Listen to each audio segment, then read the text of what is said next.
donde voy a hablar en especial sobre uno de los líderes que a mí me causó mucha importancia, como viene siendo Nelson Mandela.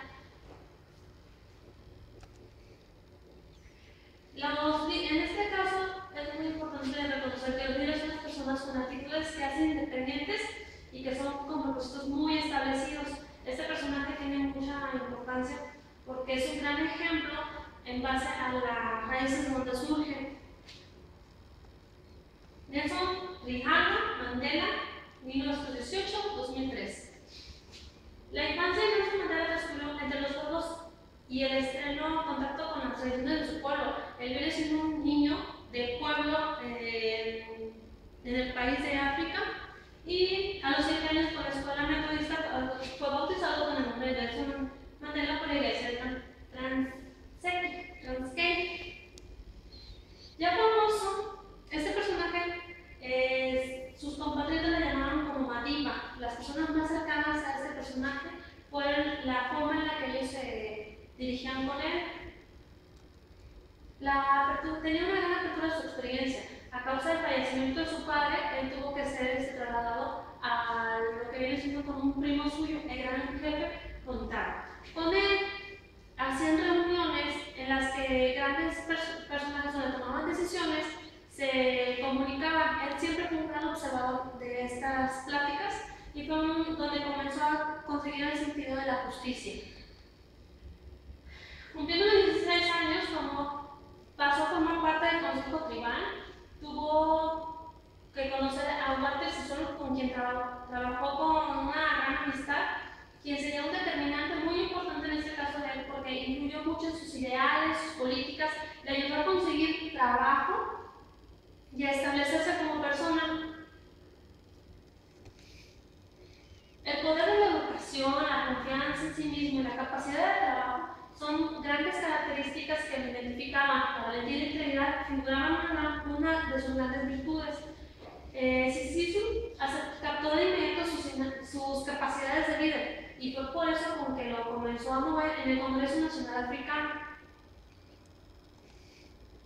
Su ideología era un socialismo africano, nacionalista, antirracista y antipatrialista.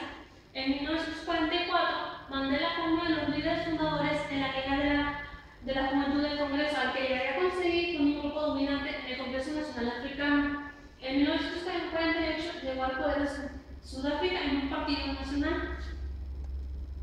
El gobierno de Daniel Mana fue un personaje muy importante porque ese fue quien involucró más a Mandela a defender su país.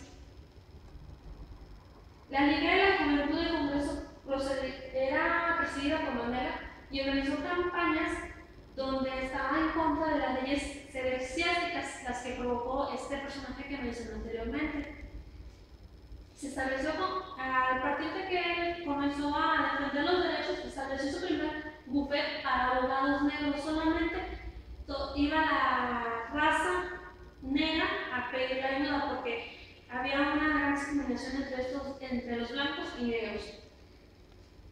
Mandela fue elegido como secretario honorario del Congreso de Acción Nacional y en base a eso, en 1962 viajó por diversos países a conseguir donaciones, apoyo de otros países para poder representar su partido.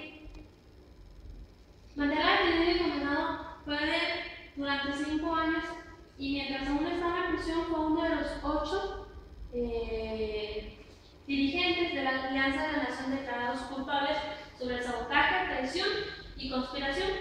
Esto fue terminado dirigido por los jueces célebres alegato final, llegó con firmeza, dramatismo y a él no le impidió defender sus derechos hasta el final de su juicio. Cuando salió de la cárcel, él logró conseguir un premio Nobel de la Paz junto con de Klerk. Las elecciones de 1994 convirtieron a Nelson Mandela en un personaje en el presidente de África. Después fue un personaje muy importante en el Mundial de Fútbol en el 2010.